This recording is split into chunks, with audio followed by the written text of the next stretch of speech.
जय हिंद दोस्तों, मेरा नाम सौरभ और स्वागत है आपका आपके चैनल अर्थजीएस पर। जैसा कि हम लोगों की करंट की सीरीज स्टार्ट हो चुकी है, तो आज हम लोग बढ़ते हैं नेक्स्ट टॉपिक पे। कुछ आपके मेन पॉइंट्स जिनसे क्वेश्चन बनने की उम्मीद बहुत ज़्यादा है और एग्ज़ाम के तौर पर काफ़ी इंपॉर्टेंट हैं। तो सबसे पहले एक आपका वर्ड हाईलाइट हुआ और नाम उसका इंटरपोल। ये जो इंटरपोल है, याद रखिएगा, ये पूरे विश्व की सबसे बड़ी पुलिस एजेंसी है। पूरे जो आपके विश्व में देश हैं, सारे देशों की पुलिस मिलकर कार्य करती है और उसी संस्था का नाम है आपका क्या, इंटरपोल। तो ये जो इंटरपोल है, इसने क्या किया, एक योजना आरंभ करी और नाम वो किन लोगों के लिए आरंभ करी गई, लापता व्यक्तियों के लिए, जो लोग आपके इधर उधर खो जाते हैं उनके लिए स्टार्ट की। और उसका नाम आई फैमिलिया, नाम उसका आई फैमिलिया। जो आपका इंटरपोल है, इसका पुराना नाम था ICPO, international criminal police organisation. अब प्रेजेंट टाइम में नया नाम है उसका इंटरपोल। इसका मुख्यालय जो है वो लियोन, फ्रांस में है, लियोन, फ्रांस में। जो प्रेजेंट टाइम में मेंबर्स, सदस्य राष्ट्र हैं इसके 194, और जो हेड हैं आपके वो किम जोंग यांग, ये आपके साउथ कोरिया, दक्षिण कोरिया के हैं। और इनका एक आदर्श वाक्य है, एक सेंटेंस होता है, connecting police for a safer world. अब देखिए, इसमें पुलिस आ गया तो आपको एक चीज़ नॉलेज में आ गई होगी कि हाँ, वही पुलिस वाले की बात हो रही है। तो याद रखिएगा, पूछा जाएगा किस तरीके कि वह कौन सी संस्था है जिसने अभी हाल ही में आई फैमिलिया नामक स्कीम लॉन्च करी, तो नाम उसका इंटरपोल। या लापता व्यक्तियों के लिए जो इंटरपोल ने आपकी स्कीम लॉन्च करी, उसका नाम क्या, आई फैमिलिया। आगे बढ़ते हैं, सेकंड नंबर पे नाम आया विश्व बैंक। नाम आया विश्व बैंक। जो विश्व बैंक है वो भारत की हर साल अर्थव्यवस्था की एक अनुमानित दर लगाता है कि इस साल ग्रोथ रेट इतना रहने वाला है, इस साल वृद्धि दर इतनी रहने वाली। तो उसने अगले 3 साल के लिए ग्रोथ रेट बताया।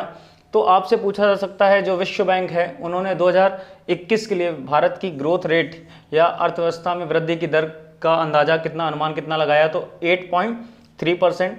और अगर 2022 की पूछें तो 7.5%, और 2023 की पूछे तो 6.5%। एक चीज़ और याद रखिएगा, ये फिक्स नहीं होता है, ये बदलता रहता है। अब अगली रिपोर्ट अगर जैसे वर्ल्ड बैंक ने निकाली 2021 में, ये लास्ट में निकाल दिया, अगस्त में निकाल दी या छमाही निकाल दी, तो हो सकता है ये चेंजमेंट आए। तो आपको याद रखिएगा, डेट अभी प्रेजेंट टाइम में जून की बात हो रही है, तो वो इस तरीके क्वेश्चन देगा कि जून 2021 में जो विश्व बैंक ने रिपोर्ट निकाली, उसमें भारत की जो वृद्धि दर थी, ग्रोथ रेट था आपका, वो कितना रहने का अनुमान लगाया, तो 8.3। और यही कुछ दिन बाद अगर क्वेश्चन आएगा तो वो चेंज हो जाएगा, इसीलिए करंट इंपॉर्टेंट होती है।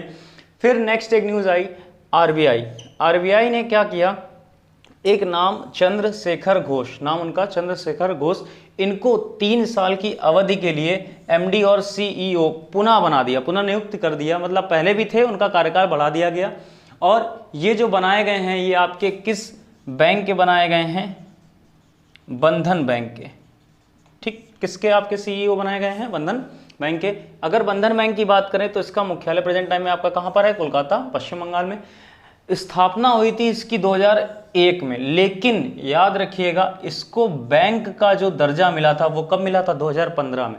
स्थापना जब हुई थी तो ये एक जो आपके वित्तीय संस्थान होते हैं गैर वाले, ठीक, उनके हिसाब से बना था, लेकिन बैंक का दर्जा आपका कब मिला, 2015 में। तो याद रखिएगा, जो चंद्रशेखर घोष हैं, इन्हें किस बैंक का आपका MD या CEO पुनः बनाया गया, तो बंधन बैंक, और मुख्यालय उसका कोलकाता, पश्चिम बंगाल। आगे बढ़े, न्यूज़ आई हरियाणा, और मोस्ट इंपॉर्टेंट न्यूज़ अगर है देखा जाए, एक ये और एक अभी आगे और आएगी। तो हरियाणा के करनाल, हरियाणा में जगह पड़ती है आपकी करनाल, उसमें एक ऑक्सी-1 बनाने की घोषणा की गई। हरियाणा में ही आपके ऑक्सी-1 बनाए जाएंगे, और ये जो ऑक्सी-1 है, इसमें टोटल 10 प्रकार के वन लगाए जाएंगे।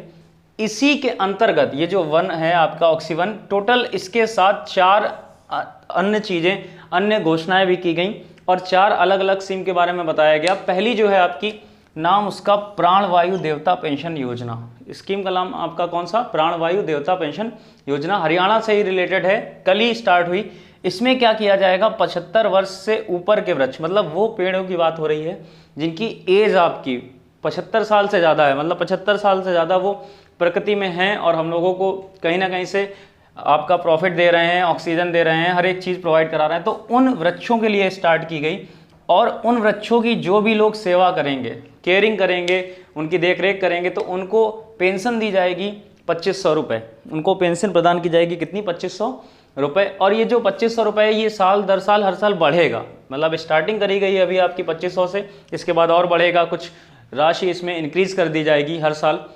फिर सेकंड नंबर हरियाणा में ही इसी योजना के साथ हरियाणा के पंचवटी में वृक्षारोपण किया जाएगा, और जो गांव है वहां पर जो वन होते हैं, जो बाग होते हैं, वहां पर पंचवटी नाम से पेड़ पौधे लगाए जाएंगे। तो पहली न्यूज आपकी प्राणवायु देवता पेंशन योजना, दूसरी न्यूज आपकी इसी हरियाणा में पंचवटी वृक्षारोपण, तीसरा आया करनाल में ऑक्सीवन, इसी की बात हुई थी यहाँ से देखिए स्टार्टिंग से। तो तीसरी न्यूज आपकी खुद में यही वाली, मुगल नहर में, ये जो प्लेस है आपका वो करनाल में पड़ता है हरियाणा में, 80 एकड़ में पूरे में ऑक्सीवन लगाए जाएंगे, वही 10 प्रकार के, और इनमें पेड़ जो होंगे मुख्य मुख्य वो पंचवटी, बेल, आंवला और पीपल। आगे बढ़े, फोर्थ नंबर की देखते हैं स्कूल आपकी जो योजना है, पंचकुला में ऑक्सीवन भी लगाए जाएंगे, और यहाँ भी जो क्षेत्र है आपका उसका नाम वीर गग्गर क्षेत्र, नाम उसका वीर गग्गर क्षेत्र। तो टोटल 4 हो गई, पहली प्राणवायु पेंशन योजना, दूसरी हरियाणा में पंचवटी वृक्षारोपण, तीसरे में पंचकुला में ऑक्सीवन, और फोर्थ आपका सबसे पहले भी बताया गया था करनाल में ऑक्सीवन।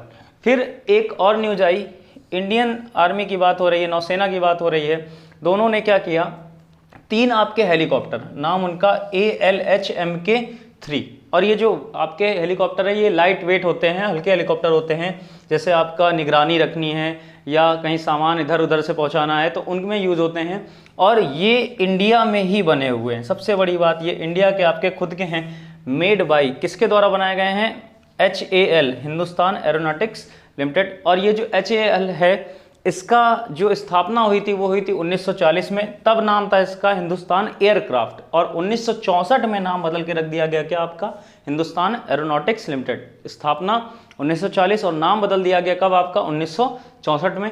और अगर हेडक्वार्टर की बात करें प्रेजेंट टाइम में HAL का, तो आपका बेंगलोर कर्नाटक में, और प्रेजेंट टाइम में जो MD हैं यहाँ के R माधवन, नाम उनका R माधवन।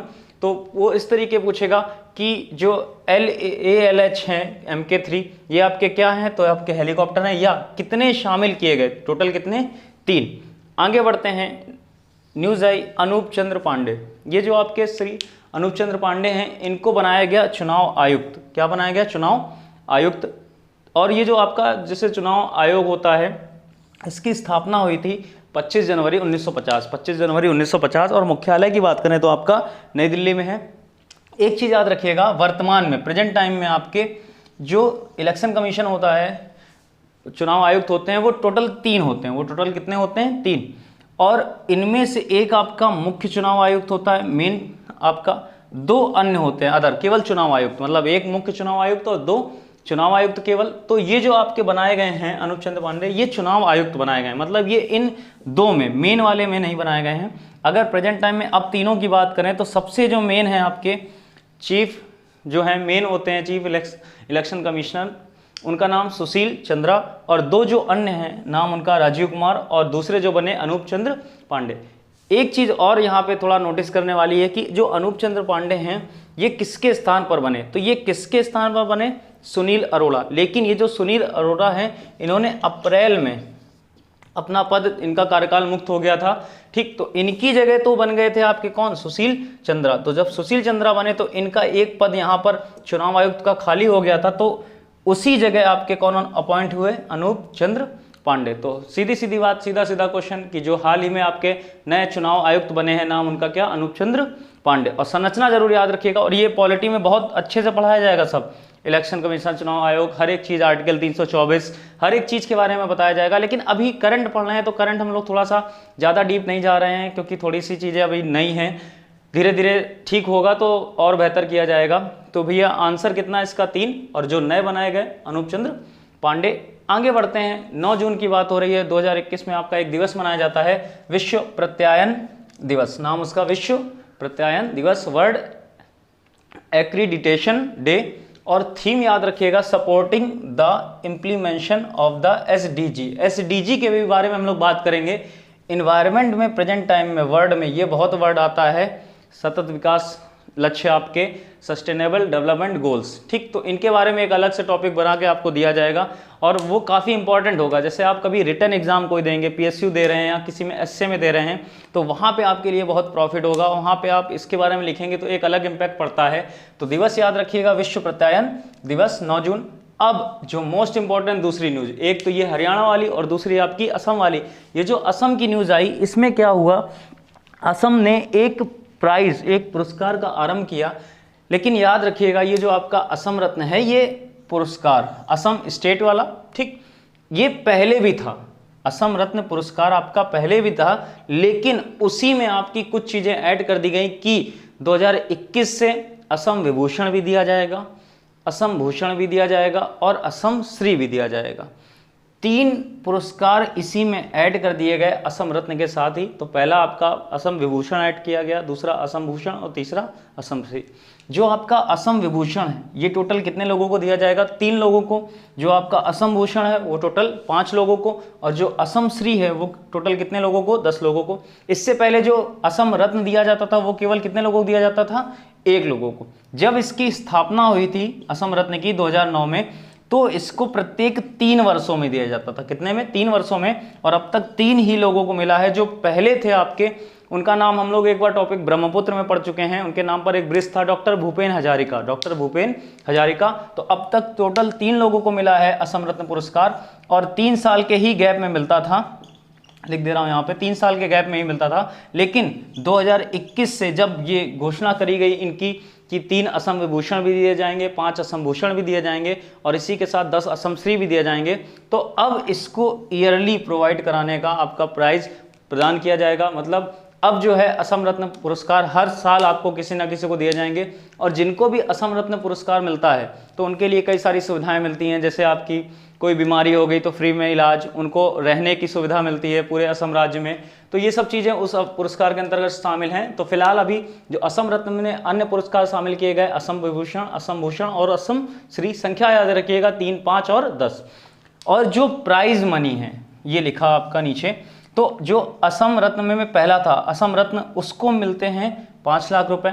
जो असम विभूषण जिसको प्रदान किया जाएगा उसको मिलेंगे 3 लाख रुपए, असम भूषण 2 लाख और असम श्री 1 लाख। तो ये भी सीरीज याद रखिएगा, 5, 3, 2, 1, 5, 3, 2, 1 और संख्या 1, 3, 5, 10। तो ये आपकी कुछ मेन न्यूज़ हो गई लास्ट डे की। आगे फिर नेक्स्ट टॉपिक में मिलेंगे नेक्स्ट डे के करंट के साथ। जय हिंद।